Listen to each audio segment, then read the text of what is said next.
있습니다. 하박국 3장 1절부터 2절입니다.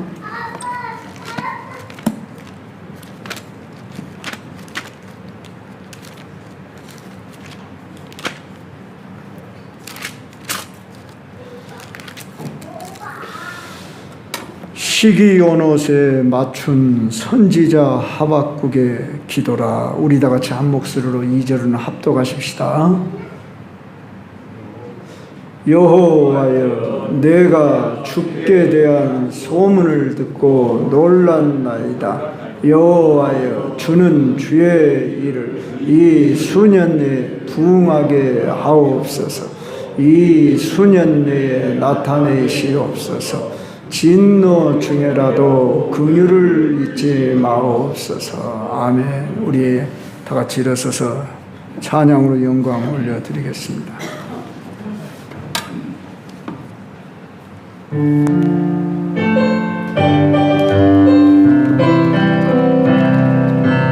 이에겐 소원이 하나 있네. 주님 다시 오실 그날까지 우리 가슴에 새긴 주의 십자가 사랑 나의 교회를 사랑케 하네.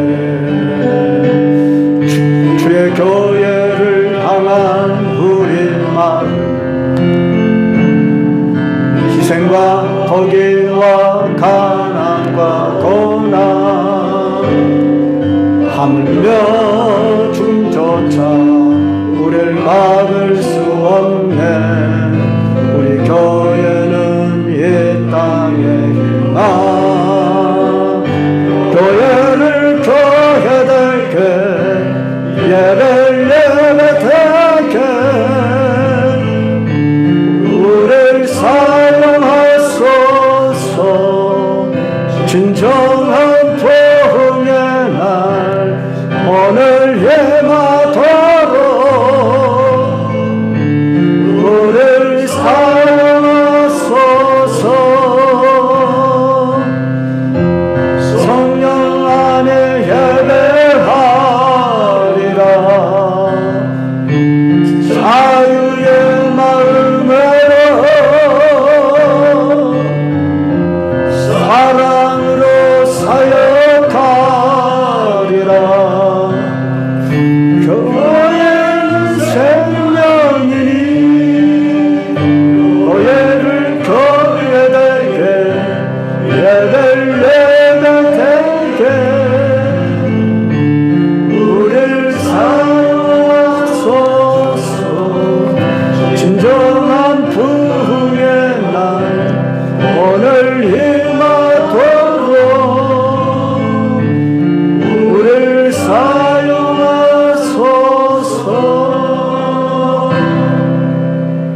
네, 앉으시고. 우리 사랑하는 광주 경성교회 여러분, 무더위에 참 힘드셨죠? 네, 서로 한번 다 잘 아는 사이지만 앞뒤를 한번 돌아보십시다. 한번 돌아보시고, 더위 얼마나 수고 많으셨습니까? 자, 이제 주목하시고, 참으로 우리가 살아가는 이 시대에는 부흥을 잃어버리고 부흥을 갈망하면서도 사실 부흥을 갈망하지 않고 있습니다. 무슨 말이냐? 말이 안 맞는 말 같지만 부흥을 원하면서도 어떻게 해야 부흥하는 줄 진정으로 목마르며 찾는 자가 귀하다 그 말입니다. 자, 우리가 목이 마르다 그러면 다 물을 찾습니다. 그러면 물만 찾는다고 되겠습니까? 찾아 나서야겠지요. 지금 오늘 이 시대에 예배는 참여하고 있지만 하나님을 향한 경외와 기대는 사라져 가고 있고, 어떻게 해야 부흥이 일어나는지. 부흥이라는 말은 우리들이 얼른 생각하면 양적으로 많아진다, 이것을 생각하는 경향이 많은데, 부흥의 원래 뜻은 그런 뜻이 아니라고 그랬죠. 리바이벌, 되살린다, 생명이 살아나는 겁니다. 하나님의 생명이 내 안에서 살아나고 내 가정에서, 우리 교회 안에서, 물론 그러면 외적인 부흥도 나타나죠. 그래서 우리 여러분이 보는 왼편에 그 조그마한 글씨 사도행전 5장 31절을 보면은 더하여져 갔다고 그랬죠. 숫자가 우리가 더해 만들어 가는 것 같지만 하나님이 더해 가도록 하십니다. 어쩌면 오늘 이 시대는 하박국 시대처럼 강포가 가득하고 무엇이 참이고 거짓인지 잘 분별도 안 되고 악이 범람하고 불안정한 사회, 세상은 그저 경제 부흥을 찾고 있습니다. 그래서 온통 관심이, 주식을 하는 사람은 주가지수에 관심이 있겠죠. 그리고 경제 동향에 늘 거기에 그래프를 바라보면서 그 정보를 얻기에 혈안이 되어 있을 것입니다. 마치 인간이 동물 짐승 수준의 별반 다를 바가 없는, 가만히 여러분 동물들 봤습니까? 무엇 하고 다닙니까? 온통 먹이 찾는 데만 집중, 비둘기도 보죠.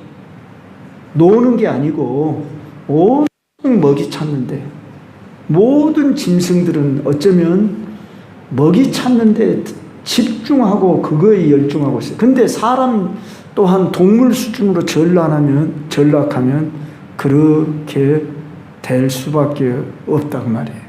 그래서 나라의 부흥은 경제의 부흥이라 이렇게 생각을 할 것입니다. 따라서 가정도 부흥이라고 하면은 가정의 소득이 좀 넉넉해지고 윤활하게 돌아가면은 우리 가정 살만하고 성공했고 잘 되고, 그래도 나는 노후 그래도 편안하게 살 수 있고 자식들에게 뭔가 물려줄 수 있으니까 나는 잘 살아왔다고 스스로 자화자찬하는지 모르고, 또 주변으로부터 인정을 받고 그러면 으쓱해지고, 그러나 한편으로는 허전하고 공허할 것입니다. 왜요? 만족을 얻기 때문에. 그러면 인간의 본질적인 만족은 하나님이 지으신 우리 인간들이기 때문에 그분이 만지심으로 우리의 영혼을 살리면서, 물론 우리의 영혼을 살린다고 할 때에 영혼은 보여지지 않는 분이지만은 우리의 정신적, 인격적 이 부분에 있어서 평강과 자유와 기쁨을 누리는 것으로 나타날 것입니다. 자, 오늘 이 글을 쓴 하박국 선지자가 살던 그 시대의 유다는 암울한 시대였습니다. 강포가 가득했는데 하나님 왜 가만히 보고만 계십니까? 저 북방에서 우리 유다를 이렇게 침략에 오려는 끓는 가마가 기우는 것처럼 이렇게 우리를 억압하고 있고, 또 우리나라 안에서는 내분이 일어나고 폭행이 가득하고 질서가 없는 그런 세상인데 왜 하나님 바라만 보고 계십니까? 어느 때까지입니까? 이게 하박국 1장 2절에 하박국의 부르짖음이었습니다. 그때 하나님은 바벨론을 통해 유다를 심판한다는 거였어요. 아니 어찌 하나님 저 이방 민족을 통해서 심판한다는 말입니까?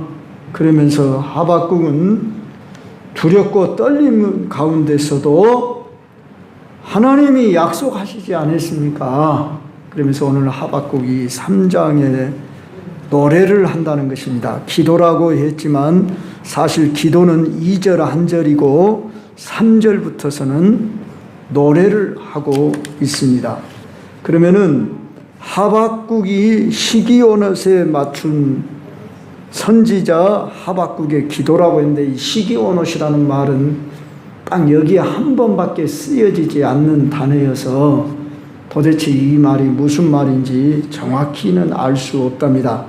그런데 구약 성경 중에 시편에 식가연이라는 말이 나오는데, 말은 비슷하지만 분명히 시기오넛과는 다른 단어이기 때문에 꼭 그런 단어로 볼 수는 없지만 주석에 의하면은 고통 속에서 하나님을 찬송하는 이러한 의미라, 이렇게 정통적인 대부분의 학자들이 그렇게 말을 하고, 어떤 학자는 19절에 보면은 이 노래는 지휘하는 사람을 위하여 내 수금에 맞춘 것이니라 할 때, 이 수금이란 단어가 시기오넛이란 단어와 비슷한 단어여서 수금을 가리킨다, 이렇게 추정하곤 합니다.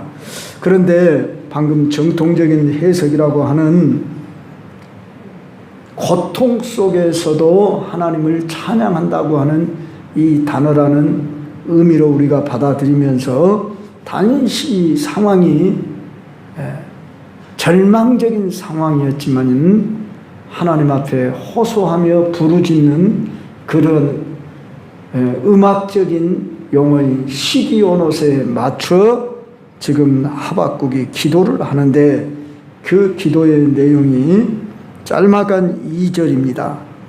여호와여, 내가 주께 대한 소문을 듣고 놀랐습니다. 여기 주께 대한 소문이란 과거 이스라엘 백성들의 하나님이 역사하셨던 그 일을 행한 소문. 그러면 이스라엘 역사 가운데 가장 놀라운 소문은 출애굽이지요. 장정만 60만, 온 국민으로 말하면 약 200만 명 가까이 되는 이들을 노예 생활에서 그들을 건져내 저 광야를 40년 거치고 가나안 땅에 들어가게 하는 이 놀라운 하나님의 그 역사는 이 인류 역사 가운데 실제 있었던 역사입니다. 이건 누가 꾸며 만든 이야기가 아닙니다. 그것은 유대 역사, 그 이스라엘이라고 하는 민족이라고 하는 민족 그 자체가 형성된 근거이기도 하고 그렇습니다.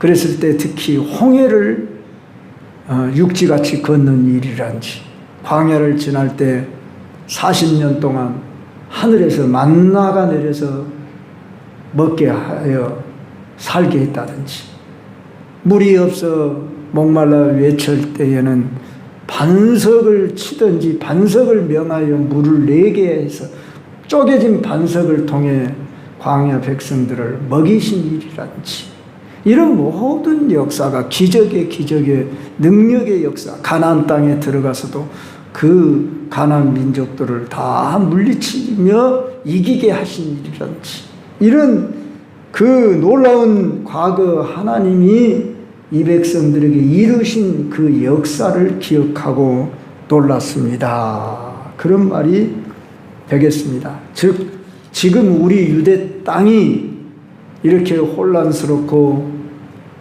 끓는 가마가 기울여서 우리가 멸망의 위기에 있을지라도 소망을 가지고 포기하지 않으며 하나님을 향해 기대 속에서 이런 기도를 하고 있다, 그런 말입니다. 다시 말하면 하나님의 일하심에 대한 경외심과 기대 속에서 놀랐습니다. 그런 말입니다. 성도 여러분, 우리 한국 땅과 교회를 바라볼 때 부정적인 시각으로 보는 사람들도 많습니다. 그러면서도 우리는 이런 하박국의 기도처럼 우리 한국 땅과 우리 교회와 우리 광주 경성교회와 여러분의 가정, 여러분의 개인의 미래를 바라보면서 나는 소망이 없나이다. 나는 기대할 것이 없습니다. 그저 나는 이제 다 살았는데요. 나는 뭘 바라겠습니까? 이런 우리 같은 개인적인 생각에 머무르지 마시고, 비록 나는 이럴지라도 정말 우리가 섬기는 이 교회는, 우리가 살아가는 이 땅은, 이 나라의 민족만큼은 이래서는 안 된다고 하는 이 꿈을 포기하지 마시고, 우리가 큰 일을 해서가 아니라 우리가 할 일은 먼저 비전을 품는 것입니다. 소원을 품고 기도하는 것입니다. 그랬을 때 여러분의 기도는 무슨 기도입니까? 물론 여러분이 개인적인 건강, 우리 가족을 위한 기도, 소박한 무슨 여러분의 기도, 교회를 향한 부흥, 이 정도 기도하는 줄 압니다. 그런데 정말 내가 목마른 심정으로 부흥을 여러분이 가져본 적이 있습니까? 우리 금년도 표어가 좌편에 걸려진 부흥이라는 주제입니다. 대한예수교 자문회 통합 측에서 성령의 능력으로 부흥하는 교회, 그러고 이렇게 제목을 그들의 주제를 정했더라고요. 표를. 제가 이 표를 마음에 품고 났는데 어쩌면 동일한 제목이지만 저는 오직 성령의 능력으로 부흥하는 교회, 우리 교회적으로 바라볼 때, 이 나라를 바라볼 때 부흥하는 길이 뭐냐? 성령의 능력이라는 말은 내 힘으로 안 된다 그 말입니다. 내 노력으로 수고로 되는 것이 아니다 그 말이에요. 그러니까 우리는 부르짖어 기도할 수 있어야 한다 그 말입니다. 안 되니까 포기하고 그저 하나님 알아서 하십시오, 이게 아니라는 겁니다. 하나님은 우리들의 소원, 기도를 보십니다. 이스라엘 민족을 하나님이 구원하는 때를 430년이라고 하는 때를 하나님이 예정해 놓으셨는데 아브라함에게 약속했죠. 400년 후에 네 민족이 이제 저 애굽에서 나오리라. 그런데 그 시기가 되기까지 이스라엘 민족 노예 백성들이 극심한 박해를 받았습니다. 신음 탄식하면서 저들이 여호와여 여호와여 그러며 부르짖으며 자기들의 참 노예살이의 삶이 얼마나 힘들고 고달팠겠어요. 그들의 조상 때도 힘들고 어려운 것이 400년의 세월이 지나는 동안에 극심한 고난에 달했을 때 하나님이 저들의 신음하고 탄식하는 부르짖음을 들으시고 하나님이 저들을 돌아보셨더라 그랬습니다. 저는 이렇게 생각합니다. 오늘 우리 한국 교회 또 섬기는 각 교회들마다 부흥을 다 목마르고 있는데 그 부흥의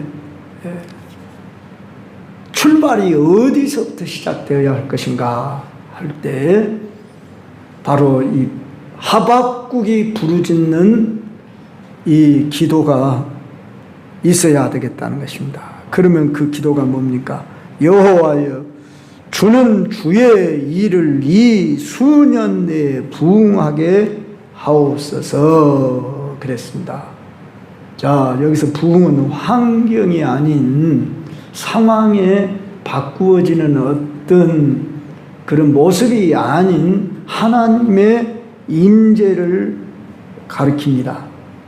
하나님이 거기 임하셔서 하나님이 일하시기를 원하시는, 주는 주의 일을 그랬습니다. 주의 일이라고 그랬어요.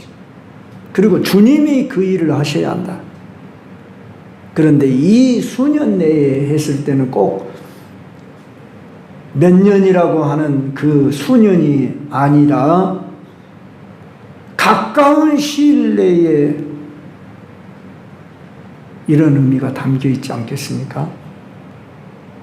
그렇게 절박한 심정으로 지금 기도를 하는데 부흥을 원했다고 말합니다.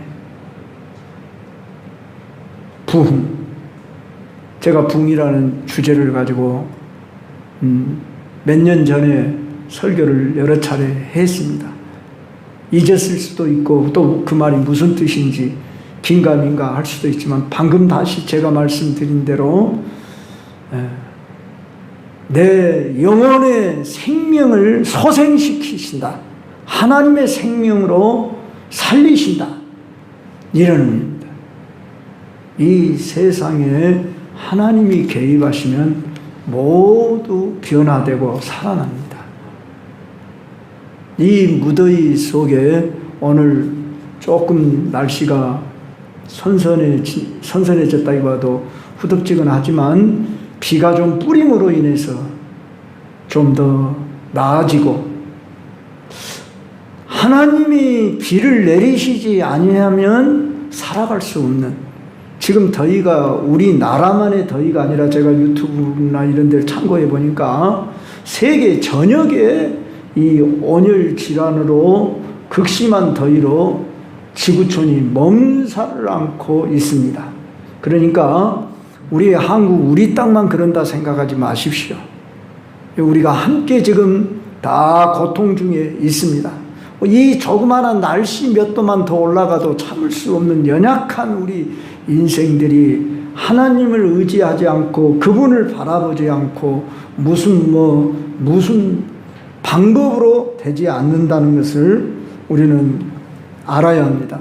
그런데 사람들은, 우리 인간들이 무엇인지 할 수 있다고는 교만함에 AI 시대라 그래서 참 우리 인간이 로봇 시대로 뭐든지 다 해결해 줄 것처럼 교만이 하늘을 찌를 때 교회는 있어도 교회가 심령의 부흥과 성령의 감동과 말씀의 권세 앞에 사로잡히는 이런 영혼을 찾아보기가 쉽지 않은 때입니다.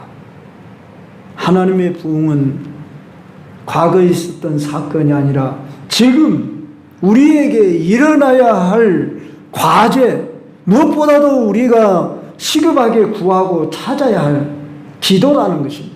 여러분, 우리 광주 경성교회에 속한 이상은 이 배목사를 통해서 이런 주제를 가지고 말씀을 전하게 한 이유가 있지 않겠습니까? 저 개인을 위해서 그런 것이 아니지 않습니까?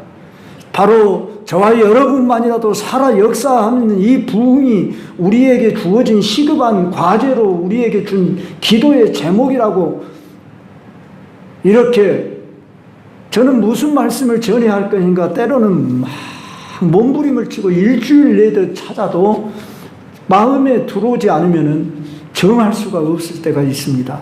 그래서 그냥 아무거나 전하자 하고 전하는 게 아니라는 것입니다. 그래서 이런 표를 정하게 하시고 이 주제를 정하게 하신 것은 하나님이 내게 주신 마음이니까 우리 모든 교우들 역시 이 마음을 가지시고 날마다 부흥 헌금을 하신 분 중에 부흥을 주옵소서 그러고 이렇게 늘 활성화가 되게 해주십시오. 근데 무엇이 활성화고 무엇이 부흥입니까? 내 심령이 부흥되지 않으면서 주변만 변화되기를 바라는, 그래서 큰 교회에 속해서 많은 사람이 들어갈 때 들어가고 많은 사람이 나올 때 나오면 거기서 어떤 만족감을 누리는 사람들도 있을 수 있고, 좋은 성가대 음악이 갖춰진 그런 좋은 시설 가운데서 예배를 참석했다고 만족을 하는 사람들이 있고, 그런데 진정 내 속에서 변화가 일어나지 않고 자유와 기쁨과 새임, 살맛이 나지 않는다면 그건 내게 부흥이 아니에요. 남이 장에 가니까 나도 장에 가는 시기예요. 그러니까 여러분, 물론 여기도 배 목사도 이렇게 빈자리가 있으면 마음이 썰렁하지요. 이 자리가 꽉 찼으면 좋겠죠. 그런데 하나님이 보실 때도 그럴까? 그런 생각이 오늘 갑자기 들었습니다. 하나님이 오늘 요구하시는 바는 이 자리에 다 사람이 참은 하나님이 기뻐하실까? 그건 결코 아닐 겁니다. 그러면 여의도 순복음 중앙교인이 무슨 사랑의 교인이 뭐 소광성 목사님 세된 교회, 그런 교회, 김삼한 목사님 명성교회, 제 막내 여동생이 명성교회를 다니는데 그런 교회 바라보고 하나님이 막 기뻐하실까요? 내가 그 큰 교회를 비난하는 게 아니고, 물론 그 교회를 바라보고도 기뻐하시겠지만 정말 그 속에 부흥이 있지 아니한다면은 껍데기에 지나지 않는 그런 의미에서 여러분 자부심을 가지십시오. 우리 광주 경성교회에 있어야 할 이유, 여러분이 존재해야 할 이유. 오늘날 사람들이 그냥 무리를 지어서 어디를 가야 내가 행복하고 어디를 가야 내가 부흥이 있는가, 이런 그 군중 무리 신앙에 속하려고 합니다. 자존심을 잃어버리는 영적 자존심. 내가 이곳에 헌금을 내고 내가 이곳에 봉사를 하며 섬겨야 할 이유를 찾지 못한다고 한다면, 다시 말하면 광주 경성교회에서의 정체성을 찾지 못한다고 한다면은 잘못 신앙생활하고 있다는 것입니다. 그러지, 어디 가야 내가 부흥을 할까? 심지어 어떤 분이 은혜가 없습니다,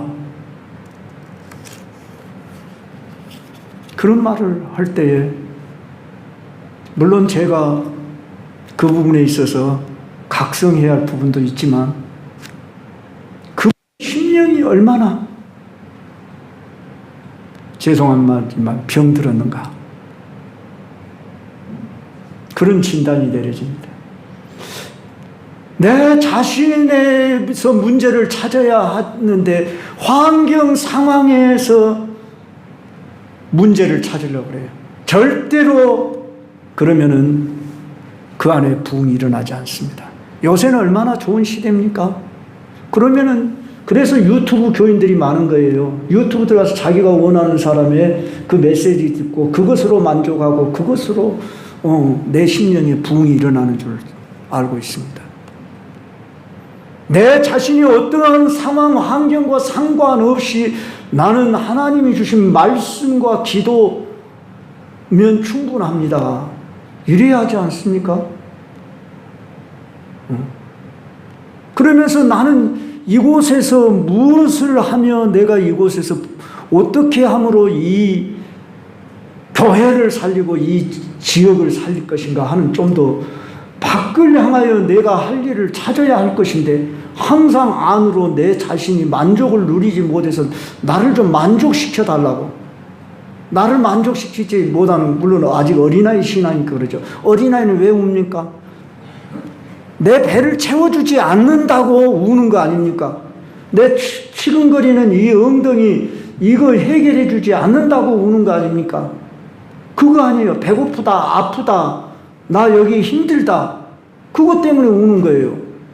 오늘 교인들 중에서도 여전히 내 이 욕구를 충족시키지 못한다는 것 때문에, 그래서 나방이 불을 찾아다니듯이 어디가 나를 만족시켜주는 교회냐, 그러다가 신천지 저기 갔더니 진짜 막 쪼개네, 말씀을 막 쪼개가지고 정말로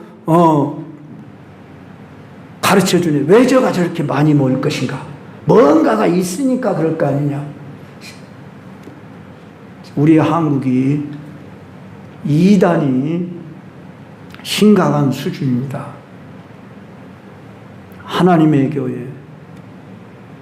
우리나라 4대 이단이라고 그래서 내가 한번 그 사이트에서 봤는데, 대순진리, 하나님의 교회, 신천지, 그 다음에 통일교. 이런 아방궁같이 크게 지어놓고 경기도 가평에 통일교 가보면, 가보진 않았지만 유튜브로 봤어요. 하나님의 교회. 어디나 이러한 세상에 보여지는 것으로 그 안에 있으면 내가 행복한 사람이 되고, 신앙이 내가 마치 나도 거기 덩달아가 수준이 높은 사람이 되는 것처럼 착각을 하고 있습니다. 하나님은 영이시니 예배하는 자가 영과 진리로 예배할지니라. 하나님 보이시는 하나님이라.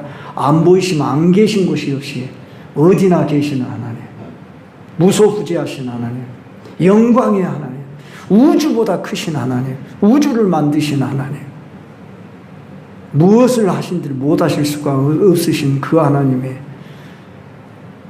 바로 하박국이 하나님에 대한 소문을 듣고 놀라면서 주여, 주는 주의 일을 이 수년 내에 부흥케 하소서. 그럼 부흥은 나의 노력과 수고이기 전에 하나님이 원하셔야 되고, 하나님이 그 일을 허락하셔야만 된다고 하는 까닭에 이 수년 내에 부흥케 하옵소서, 이런 기도가 필요하다는 것입니다.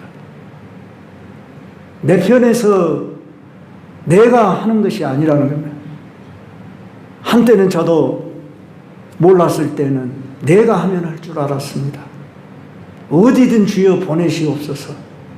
그러고 서울에서 겁없이 저는 저 월출산 밑에 영암 그 교회로 갔습니다. 더 좋은 조건인 화수나무계 교회에 놔두고 두 손에 떡을 쥔 상황이었습니다.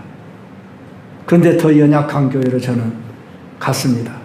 물론 가서 열심을 내니까 좀 부흥하는 것 같았습니다.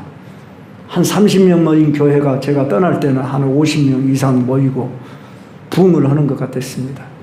단 2년도 안 됐는데 나는 어디든지 가면 할 수 있다는 생각을 가지고 내가 하면 될 줄 알았습니다.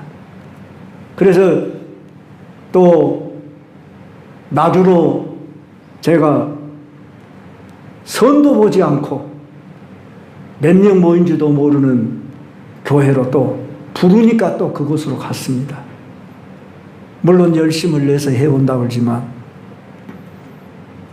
나름대로 공허함이 밀려왔고 참 갈급한 상황에 밀려왔을 때 하나님이 또 은혜를 주셔서 그래도 불쌍히 여기서 은혜 체험도 하게 하시고 기도를 알게 하시고 일명 성령 체험이라고 합니다.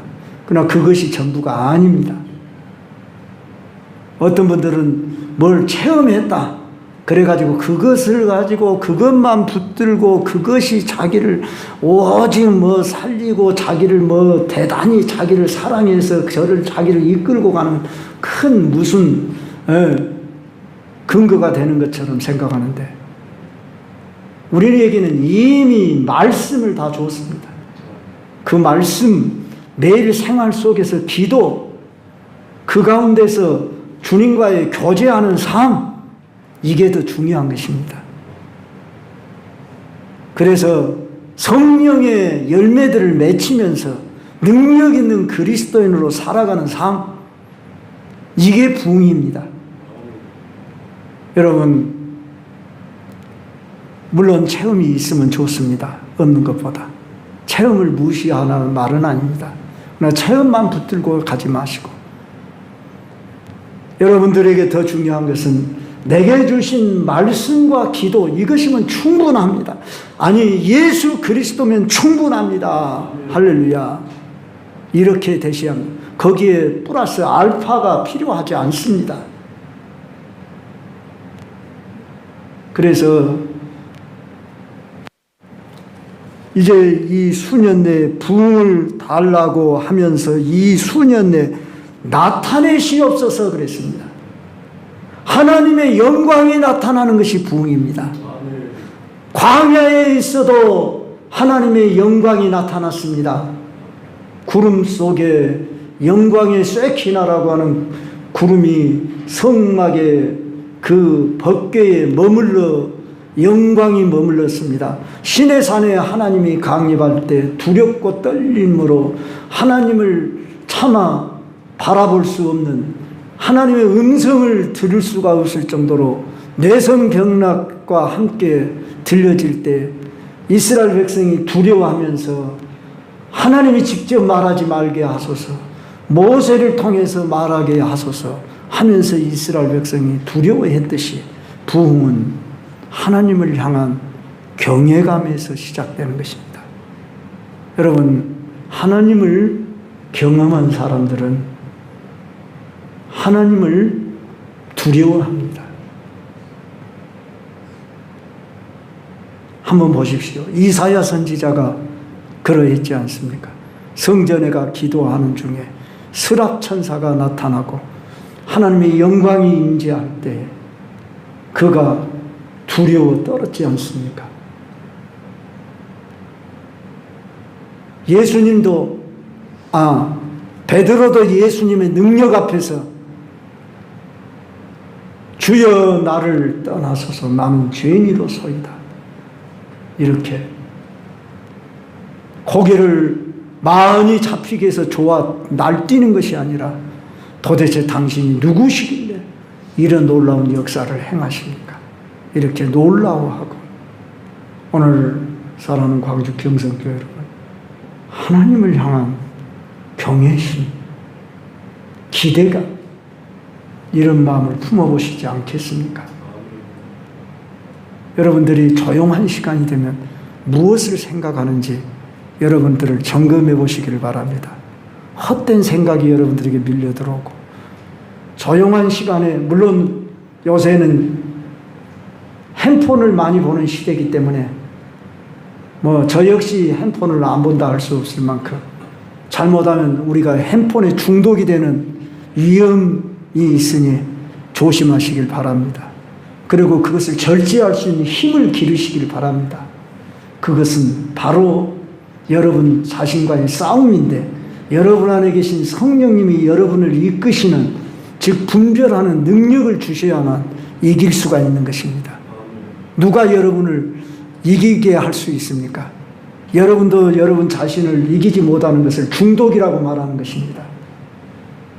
여러분이 여러분 자신을 절제할 수 있고 이길 수 있을 때 우리는 중독에서 벗어나는 것입니다. 우리는 좋은 중독에 빠지면 괜찮습니다. 쉽게 말해서 예수 중독에 빠지면 좋습니다. 제가 말하는 것은 나쁜 의미가 아니라는 것입니다. 우리 예수님은 선하신 분이고 인자하신 분이시고 우리의 정신을 맑게 하시는 분이시고 매우 균형 잡힌 삶을 살게 하시는 분이십니다. 인격적이신 분이시고 아름다우신 분이십니다. 예수 중독은 얼마든지 되어도 좋을 뿐입니다. 광신자적인 삶을 살으란 말이 아닙니다. 잘못된 의미로 광신자적인 신앙이라는 이런 의미는 사단의 게임에 빠진 사람을 말하는 것입니다. 성령은 지극히 인격적이고 아름다우신 분이시고 성령의 9가지 열매가 그걸 증거해 주지 않습니까? 그러므로 우리 인간 안에 부흥이 일어나면 매우 균형 잡힌 삶, 아름다운 삶, 질서 있는 삶, 유익한 삶, 덕 있는 삶 이루어집니다. 아멘. 이게 예수님을 믿는 맛입니다. 재미입니다. 영향력이 미쳐지는 것입니다. 부흥이란 나만의 부흥을 말하는 것이 아닙니다. 반드시 그 안에 부흥이 일어나면 변화가 영향을 미칩니다. 내가 부흥했다는 것은 내 가족이 더 잘 알고 내 주변이 더 잘 압니다. 그래서 내 안에 지금 부흥이 있는가 없는가? 없으면 우리가 갈망해야 합니다. 목마른 심정으로 주여 내 안에 부흥을 주옵소서. 부흥이 없으면 나는 살 수 없습니다. 목마른 심정으로 갈망하시고 주여 우리 광주 경성교회 부흥을 주옵소서. 부흥을 왜 달라고 해야 합니까? 하나님의 나라를 위해서 그럽니다. 다음 세대를 위해서 그럽니다. 우리 교회만의 문제가 아닙니다. 이 부흥은 오늘 한국 교회 모든 교회의 목마름입니다. 그런데 왜 부흥이 더디고만 있을까요? 전도를 해야 한다고 전도에 목말라 있고 별별 전도가 다 있더만요. 제 태블릿 안에 전도에 대한 내용이 것이 수십 가지로 나왔는데 다 헤아릴 수 없는 별별 전도가 다 있더라고요. 내가 아마 다 평생 연구해도 다 연구하지 못할 그런 자료들이 있습니다. 방법은 수없이 많습니다. 그러나 전도는 내 힘으로 오는 것이 아니고 하나님이 전도의 문을 열어주셔야 되고, 물론 우리에게 기술이 필요합니다. 방법이 필요합니다. 그래서 전도는 현장에 나가야 한다. 그렇게 말합니다. 그래서 제가 지난번에도 이야기를 한번 드리지 않습니까? 하순에 있는 어떤 목사님은 매일 지금 3년 가까이 이렇게 전도를 하고, 그래서 저하고도 어떻게 접촉이 돼서 이렇게 핸폰에만 올라오고 있는데 저는 그렇게까지는 못하고 있습니다. 그러나 어디선지 전도를 해보려고 노력은 하고 있습니다. 중요한 것은 우리가 어디서든지 내 안에 부흥이 일어나면 자연스럽게 쉽게 되어질 것입니다. 그렇지 않습니까? 우린 율법적인 신앙으로 살아가면 안 됩니다. 억지로 하면 안 됩니다. 기쁨으로 즐거움으로 자원함으로, 신앙생활도 기쁨으로 즐거움으로 자원함으로 그렇게 하셔야 됩니다. 그것이 부흥의 시작입니다. 이제 저는 우리 광주 경성교회 여러분들을 10년 안에 정말 부흥의 불이 붙기를 소원합니다. 하박국의 이 기도처럼 주여 주의 일을 이 수년 내에 부흥하게 하옵소서. 이거의 목마른 심정으로 여러분들 안에서 일어나서 내 심령에 부흥이 일어나게, 예수님을 평생 믿은데 내 심령에 부흥이 일어난 것을 경험하지 못하고 신앙생활 한다는 것처럼 비참한 것이 없습니다. 그러지 않습니까?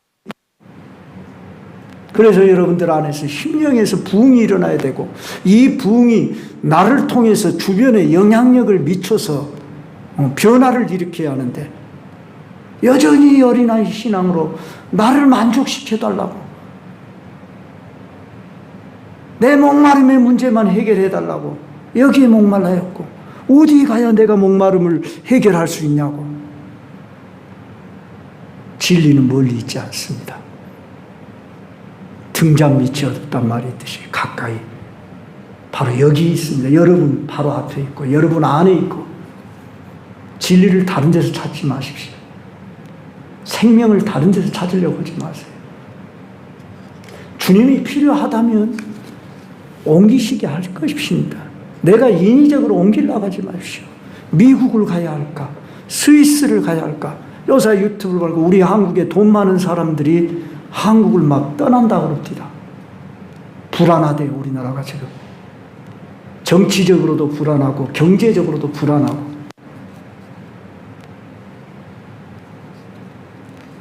한국을 진정으로 사랑하는 사람이라면 그렇게 알겠습니까? 왜 이 한국에 살아야 하는지를, 그 정체성을 잃어버린 사람들이 돈 좀 가지고 있다고, 권력 좀 가지고 있다고, 자기 개인적인 이기적인 생각을 가지고 우리 한국 사람들이 제일 선호하는 나라가 1위가 미국, 2위가 호주, 3위가 캐나다라고 합니다.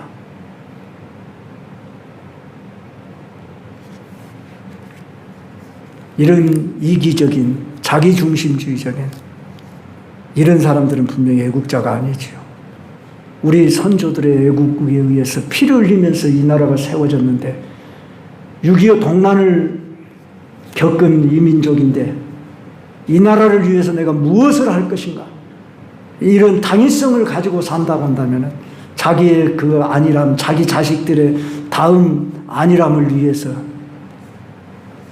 탈출하는 이런 부끄러운 민족이 되어서는 안 될 겁니다. 바로 오늘 교회를 섬김도 마찬가지입니다. 좋은 환경을 찾고 좋은 그런 여건을 갖춘 교회를 찾으며 다니는 이런 인생은 결코 부흥이 그 심령 안에서 일어나지 않습니다. 열악한 환경이기 때문에 아니 내가 이 열악한 환경에 있는 이 터전을 내가 가꾸리라, 변화하리라, 살리리라, 내가 쓰임바 되리라. 저는 비록 큰 교회 목사는 못 되고 작은 교회 목사이지만 제 아내가 알고 자식이 알지만은 제가 제 자신을 컴프라치하려고 하는 게 아닙니다. 솔직한 고백입니다. 좋은 환경 구하지 않았습니다. 때로는 내가 잘못 선택했는가 인간적인 생각이 들어올 때도 있습니다. 내가 왜 좋은 환경을 좀 견디지 못하고 내가 견뎠다는 표현 좀 이상합니다만은 내 유익을 쫓지 않고 하나님의 부르심 앞에서 사명. 저는 우리 광주 경성교회 여러분들을 사랑하며 여러분들의 영혼을 살릴 책임이 저에게 통로로 저에게 있다는 것을 중차대하게 저는 느끼는 사람입니다. 그러므로 우리가 마음을 같이하고 뜻을 같이하고 이 교회를 사랑하고 정말 내 영혼이 먼저 살아나야만 다른 사람을 살릴 수 있습니다. 그러므로 주님은 하십니다. 이런 소원을 가진 자들을 통해서 일하시기를 원하십니다. 가장 어두운 때라고 할 때가 밝음이 가까운 새벽이 이른 시간입니다. 그래서 우리는 좋은 환경 찾지 마시고 좋은 환경을 만드는 그런 환경에 내가 쓰임받는 그런 도구가 되겠습니다. 통로가 되겠습니다. 그런 마음으로 헌신하시고 봉사하시면 분명히 여러분을 통해 하나님이 영광을 받으시고 여러분 안에 기쁨이 감사가 충만하리라 믿습니다. 아멘.